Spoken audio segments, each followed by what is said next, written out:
Défi Group, l'expertise en transformation du métal. Formation Accueil Sécurité.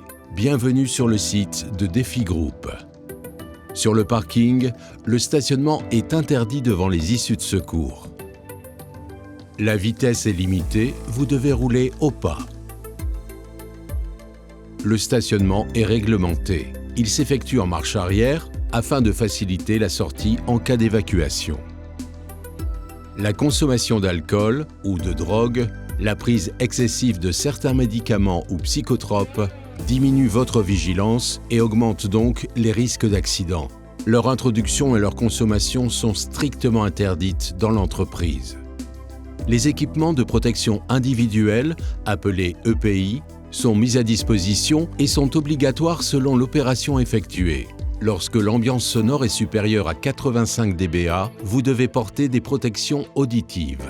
Lors des opérations de soudure, afin de vous protéger des projections de métal en fusion, vous devez porter des lunettes ou des surlunettes ou une visière, des manchettes et éventuellement un tablier.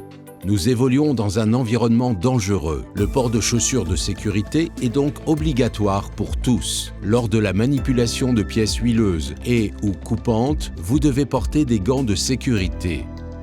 Vous entrez dans un environnement bruyant, dont le niveau sonore se situe entre 80 et 100 dBA. Un bruit ponctuel, intense ou une exposition prolongée à un niveau sonore élevé entraîne des conséquences jusqu'à la surdité profonde et irréversible. Ce bruit peut engendrer des acouphènes, des troubles cardiaques, des troubles respiratoires, des réactions digestives, de la nervosité, de l'irritation, le tremblement des mains, des vertiges jusqu'à la perte d'équilibre. Ainsi, le port des protections auditives est obligatoire. L'entrée dans les ateliers doit impérativement se faire par les entrées piétonnes afin d'éviter notamment le risque de chute du rideau automatique ou une collision avec un chariot élévateur. La circulation des piétons doit se faire par les allées prévues à cet effet. Toutefois, les chariots peuvent empiéter sur les allées piétonnes et sont prioritaires. Votre chef d'équipe vous indique le poste de travail à occuper et se doit de veiller à votre bonne installation.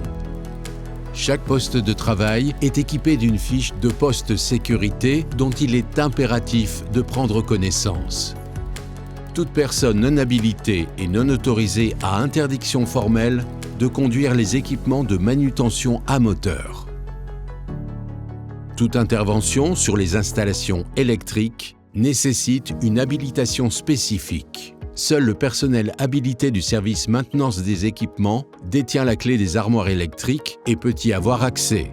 Sauf personnel habilité, il est formellement interdit de pénétrer dans les différentes zones balisées, telles que zone en cours de nettoyage, zone de manœuvre de la nacelle ou du pont roulant. Dès qu'une panne est décelée, celle-ci est signalée par un panneau. Il est formellement interdit d'utiliser des matériels en cours de maintenance. La presse ou le robot s'arrête lorsqu'un élément passe entre les deux barrières immatérielles. La presse s'arrête lorsque la protection est ouverte. Pour les commandes bimanuelles, un appui simultané sur les deux boutons de démarrage est nécessaire pour que la machine fonctionne. Elle est équipée d'un bouton d'arrêt d'urgence. L'accès au dévidoir matière et au train de galets est formellement interdit, même grille ouverte. L'accès est strictement réservé aux régleurs et aux chefs d'équipe. Il est impératif de prendre connaissance de la fiche de données sécurité simplifiée qui mentionne les dangers pour la santé et l'environnement, les moyens de protection et les mesures à prendre en cas d'urgence. Le système d'aspiration des fumées de soudure est obligatoire lors de toute opération de soudage. Un trombinoscope des sauveteurs secouristes de l'entreprise est affiché sur la porte de chaque infirmerie. Une sirène spécifique se déclenche en cas d'incendie, les guides-fils vous orientent vers le point de rassemblement, les serre-fils s'assurent de la bonne évacuation des locaux. Veillez à ne pas obstruer les issues de secours. Vous devez savoir où sont situés les extincteurs et prendre connaissance des plans d'évacuation. Différents types d'extincteurs sont utilisés par les équipiers de première intervention. L'employeur prend les mesures nécessaires pour assurer la sécurité et protéger la santé physique et mentale des travailleurs. Par exemple, remplacer ce qui est dangereux par ce qui n'est pas dangereux ou moins dangereux. L'employeur donne les instructions appropriées aux travailleurs.